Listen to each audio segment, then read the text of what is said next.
Are you sick of those annoying questions at family gatherings of when are you going to find a boyfriend and settle down? But it stings because you do want to find a boyfriend. You just haven't met anybody yet in your life who you want to date. Hi, I'm Julia, and I went on dozens and dozens of online dates. It was a ton of trial and error, but I finally found my dream man. And we've been dating for 2.5 years, and it's been amazing. I didn't realize it at the time, but there were a couple key habits that allowed me to finally be successful with my online dating. And those are the habits that I want to share with you today. Stay until the end because these 10 habits don't just help you attract your dream man, they also help you keep him and feel and look like the most attractive version of yourself. So let's get into it. Our first tip is going to be to focus on yourself. This is important because men are attracted to women who have a lot of confidence and self-direction as well, such as having goals for your life. 1 or 2 big goals, I think, is a great place to start. For example, maybe you're working a 9 to 5, you're working on getting your money up, or you're just trying to achieve that next level of yourself. You're working towards being your best self. And I think that builds your confidence as you're taking steps and you're building momentum to get there. So that's important to have not just like a beautiful body, but also to have real strong goals that you are working towards, because it shows that you're more than just your body, and that will attract the right kind of men. Independent energy draws in men who respect and admire you, because think about a woman who knows what she wants in life. She's trying to be financially as independent as she can be and is, just like chasing after goals, trying to make a life for herself. I think that really shows up in relationships as well, and like drawing in people.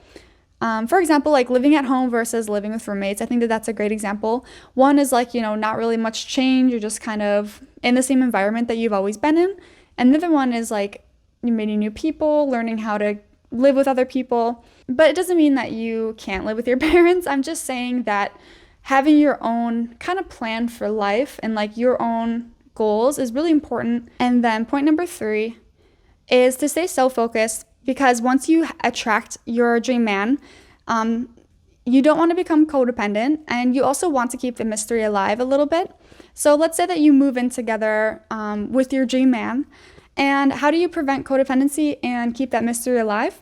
I would say it's through staying focused on yourself, and that's because it's not a good look to, and it's not very healthy to be codependent. So it's good to do your own activities. Remember to keep your own friendships with friends and family, and to have your own solo time. For example, I love to go on solo dates, like going to the thrift store or going on walks, just doing things that I like to do by myself. Because like when you're single, all of your time or a lot of your time is your own, but when you're with your partner, sometimes a lot of it becomes together time. So it's just important to keep your lives, retain some of your like independence, but it's totally okay to also want to spend time with each other.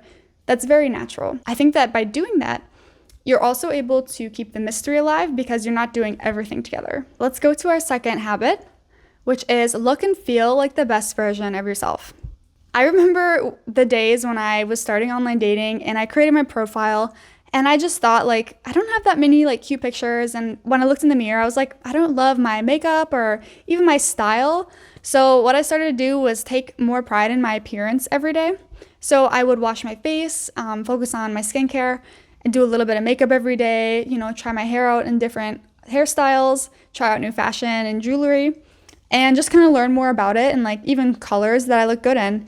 Because there is nothing better than feeling good every day. And when you look in the mirror and you just like feel so happy with how you look, I think that's very powerful. But also when other people see you, that is the first thing they see about you and notice about you is how you look. And it's crazy. My sister was a nurse, and she said that when she would get ready and put some makeup on before her shifts, the patients would treat her way, way nicer. And I mean, studies have shown that people just treat you nicer. It's like pretty privilege. But either way, like you want to put your best self forward. And so you want to learn, what clothes you feel best in and wear those, and what makeup do you feel best in, and what workouts do you like to do so that you stay in shape and that you feel good in your clothes. But yeah, you do want to take care of yourself and really take pride in your appearance. I remember thinking about that phrase when I started online dating, and I just repeat that to myself to remind myself to try to get ready every day and not just like be like crusty and not wash my face and be just like kind of homely. But yeah, so try to take pride in your appearance, and that really attracts men. And then the second bullet point is that men are drawn to women who take excellent care of themselves. If you imagine the first scenario of like not getting ready every day and just like having like the eye boogies and your hair is a mess and you didn't get dressed for the day, versus like somebody who has brushed her hair and maybe she did it in a cute way, like braided it or curled it, I guess, or like had, those curlers overnight in where they come out nice and curly.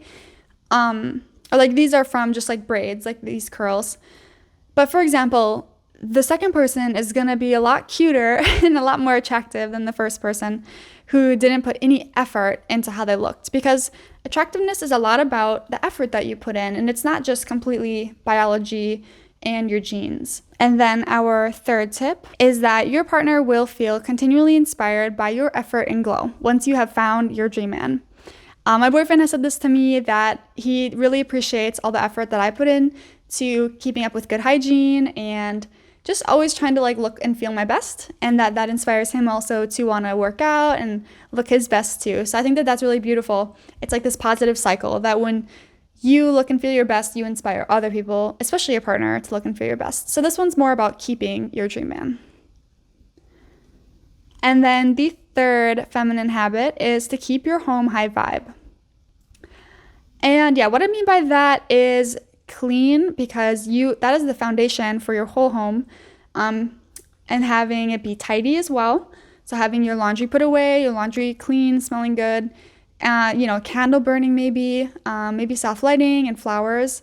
All of these things influence your energy, because if you think about a scenario where one bedroom is just dirty, it's dusty, trash bin overflowing, bed's not made, looks like there's just laundry everywhere and it smells kind of bad, versus a room that is like tidy, all the laundry's put away, maybe the window's open because the air smells nice outside, and there's just soft lighting, and maybe there's a candle burning and the bed's made. Like that, the second bedroom is way more inviting and cozy, and not even just your bedroom, but like the whole house. Having the whole house just be picked up, tidy and clean, and having these little aesthetic elements, I guess, that just make it super inviting and organized. Yeah, it's hard to have it be really a nice ambiance and high vibe if it's not clean first. Like that is the foundation of it all.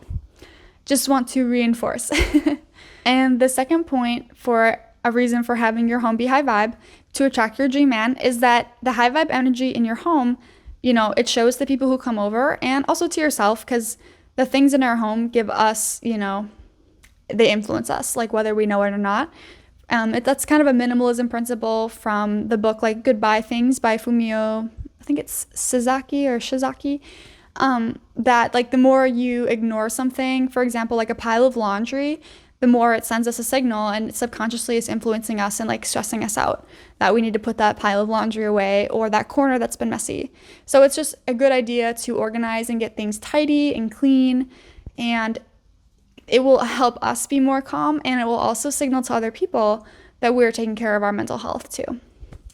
But yeah, there's that connection between the physical and how you feel in your head. And having that high energy home, or like high vibe home, signals to guys like that's a green flag versus like a messy home. And it also will probably smell really nice if it's clean and tidy, and smell is a huge part of attraction as well. And yeah, once you have a man to keep him, it's really nice to have a cozy, like I said, like that nice, tidy, clean, cozy space, because you want to spend time together in it instead of feeling like gross and like, oh, like there's so much to do. So the one way that I keep our home looking nice is I do like a weekly clean, and I will get flowers or candles occasionally. My favorite candle is a beeswax candle, because there's like 3 types of candles, and it's like paraffin, soy, or beeswax, I think that there's only pretty much 3. And I like the beeswax candle because it's supposedly releases negative ions, but more importantly, it's a cleaner burn, so it doesn't leave so much ash on your walls, and it's cleaner for your lungs, and it smells like honey. It's so nice, and it's a really nice touch to a clean home. Makes it really cozy. All right, and then tip number 4 is to use dating apps with intention.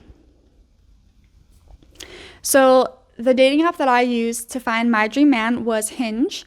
At the time, it was the best dating app that I knew of from my friends, but I think I would still recommend it now because that's where I met my boyfriend, and I know of another couple who met their partner as well on Hinge, and like the ads say, it's like designed to be deleted, which I mean, I can agree. But yes, so when you are on the dating app, you have to first download it, create your profile, and I really think it's the best way to find somebody personally because you might not have met anybody in your life that far that you want to date. And if you are just going to meet somebody through, like the other ways to meet people are through a friend or let's say like going out to a bar or something. But those are a lot more like incidental and not so purposeful. Whereas a dating app, everybody there wants to date. And there are so many like filters. You can filter out people so that you find somebody more close to your value. For example, you can sort by age. Like I wanted somebody who was a little bit older than me, but not younger than me and not way older. So I just filtered it by like 5-ish years older, like that range, like my age and older. And I think that was really nice, as well as like having a job. Like that was important to me for a man to have a job. But yeah, there's just a ton of ways you can filter people, which I think is a lot more purposeful than randomly meeting somebody in a bar or through like a friend of a friend or like a family recommendation, because that just gets awkward. Like what if it doesn't work out? So I would recommend using Hinge for finding your dream man. And there's also a lot more guys than girls on Hinge, so I think it's really easy for especially women to find guys to date.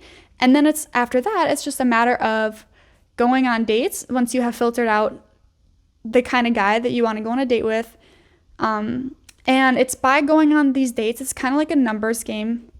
And by going on these dates, this is how you actually end up finding your dream man, because it teaches you what you want in a relationship and what you don't, helps you set your standards, which is the next point.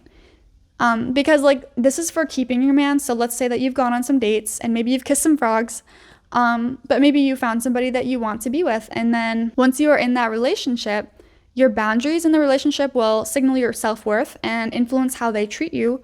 So it's important to keep your standards high and regularly reflect on how the relationship is going, if there's anything that can be improved, because there are 3 main parts of a partnership, and that is business partner, like the aspects of life where it's like getting groceries, running the home, like as in like keeping things like stocked, and your jobs, for example. And then there's a business partner, and then there's the best friend. So you want to be able to hang out with them and want to have a fun time and spend time with them and laugh. And then the third one is romantic. So you want to still, feel that connection and be attracted to them. So yeah, just always be reflecting on those and like how are those 3 aspects going. And if something's not going well, maybe it's you're allowing some behavior that, could be a bigger signal, like a red flag, or it could be something to be talked about. So yeah, just always be evaluating the relationship and, move on if needed. It's not the end of the world. I know that breakups are hard, but sometimes there are like, you realize there's something like that you really don't like in a partner that won't help you be your best self. So you need to keep going, but don't be afraid to hold yourself to high standards because you deserve it. But yeah, it is through these like trial and errors that you will eventually find and keep your dream man. And then the 5th habit is to build together and not around him. So this is because, real strong relationships are built with 2 people who already have full lives and aren't just like orbiting around the other person. So this kind of goes back to that codependency. You want to keep your own habits, your own interests and friends and family stuff, and not just, completely like enmesh. So the point is that you're both growing, but you're growing alongside each other and not like into each other. And then also strong men admire women who have their own rhythm and keep their goals. So that applies to attracting a man, but also to keeping him. Because if you don't have your own goals and you have just like a victim mentality, that's not very attractive versus a woman who maybe you're like unhappy with your life, And there's a difference between complaining, and then there's a difference between saying like I'm radically responsible for where I'm at in my life. So for me, I was a little unhappy with where I was at like this one point in our relationship, and he was just like, hey, like I know your life hasn't always been easy, but it's important to like take responsibility, because like technically everything that's ever happened in your life is your responsibility, and like nobody will save you except for yourself. And I was like, oh, that's actually a really good point. And nobody had ever really put it to me like that.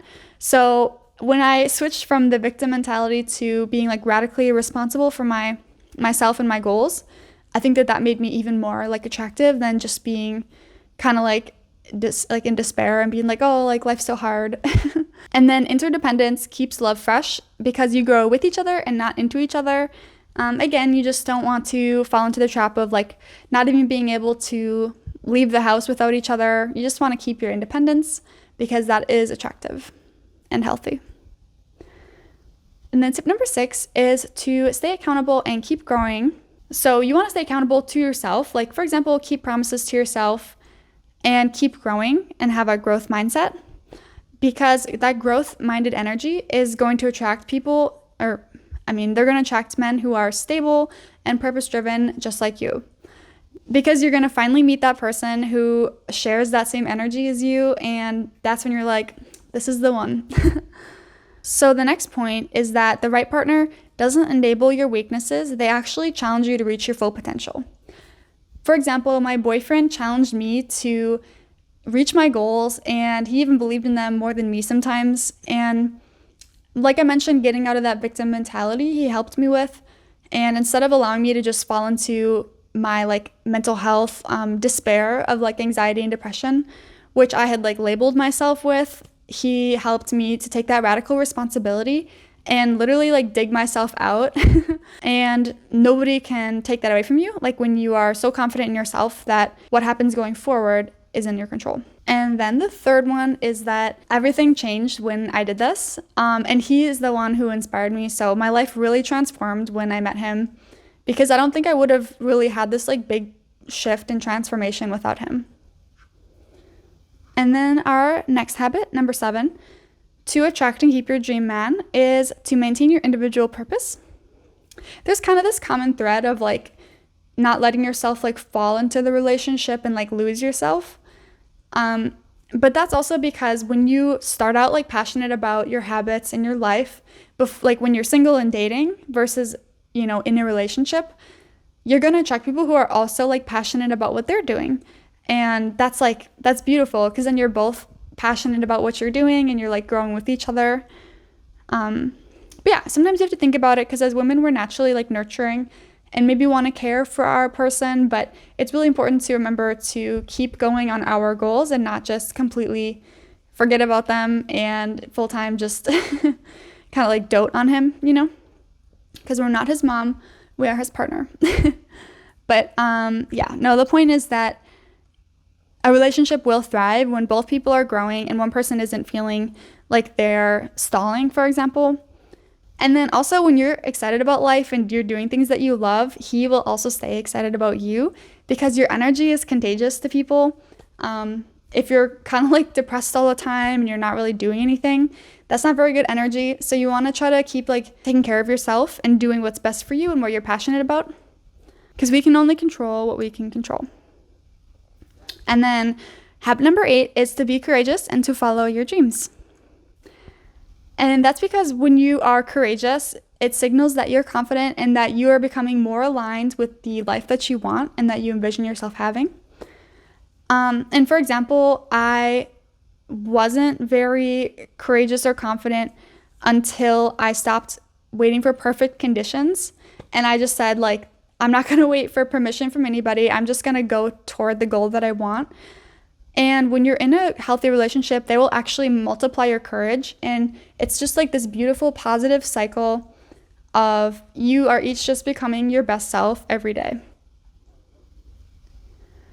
And then habit number 9 is to choose a relationship that expands you. So my caring relationship brought me from like chaos and an unregulated nervous system and just being like so anxious and unhappy to being really abundant, and this was all like in multiple aspects of my life. It just transformed every area of my life. I went from feeling like, the world like was doomed and I was like sad to actually kind of like manifesting a lot of things like better emotional health, like really great mental health, and also like more abundance financially. And I think that that's because the right person helps expand you and helps you like become and manifest your ideal self and ideal life.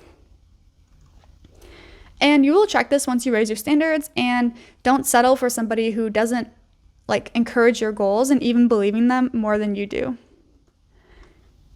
And the right love makes you feel so much more peaceful, powerful, and free. And just free to be you, honestly, and kind of like not care about what other people think. Habit number 10 is to keep the romance alive through playfulness.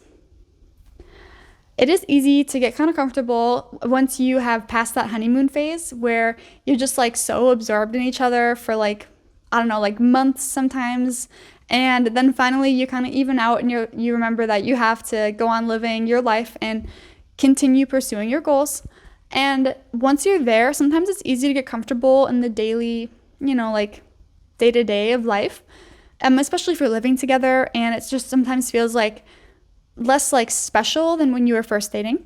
And so a tip to, keep it fun is to try to like bring more ease and joy into the relationship. I remember there was a moment there was a time where I was very tense and just like stressed about work. And since I reminded myself to be more joyful and smile and just remember how many grateful things I have to be grateful for in my life, especially my boyfriend, I feel like that has brought a lot of like happiness to our relationship. And then of course, don't forget to like still be like kind of spicy and flirt and give genuine compliments, dress up for date nights and surprise each other. If you are like, for example, mad at each other, I think like thinking about the other person for a couple minutes is important, and to think about what do you genuinely admire about them. And this is because usually we are thinking about ourselves like 99% of the time. So it's important to stop and reflect and think about other people. And this is how I think genuine compliments come about a lot of the times, is by stopping and thinking about the other person. And then dressing up for date nights is, I think, a great tip, because it makes you have that energy of when you were first dating, of, getting really like dolled up and just, like making it a special occasion. And when I was in college, I worked at catering for a little bit, and they used to say like make every day an occasion, or like every day is an occasion for the clients that are coming. So for us, it was to just like bring like a good energy and like smile. And I think that that is a good like mantra for life. Like every day is a special occasion. And then I think like celebrating little things. For example, for our first year, we did month anniversaries where we do like little cards, but we kind of stopped doing that. So now it's kind of just like little notes, and he'll give me like flowers, and it's just really sweet, and like write a little note about whatever's going on in my life at that time. Like you'll get through this, or like, wow, so proud of you. And it's really sweet. So those are the 10 feminine habits that will help you attract and keep your dream man. They are what I applied when I was online dating, and even now they're what I try to follow to keep being my best self and showing up fully. And yeah, just having that nice ease and joy in my relationship. And if you liked this video, I also have a lot more content on my school community, which is linked in the description. That is for women who want to become the best version of themselves. So if you're watching this, it is probably you. And it's free right now. You can become a founding member. In there, there's course material. There's like discussions you can post or reply to one of my posts. And I would love to see you there. I talk about fitness, beauty, simple routines that work and help you feel like your most attractive self, and just the best version of yourself overall to feel more at peace in your home and body. And also on this YouTube channel, if you like this video, please like and subscribe. I make more content about the same topics: lifestyle, beauty, mindset, fitness, and relationships. Otherwise, thank you for watching, and I'll see you in the next video. Bye!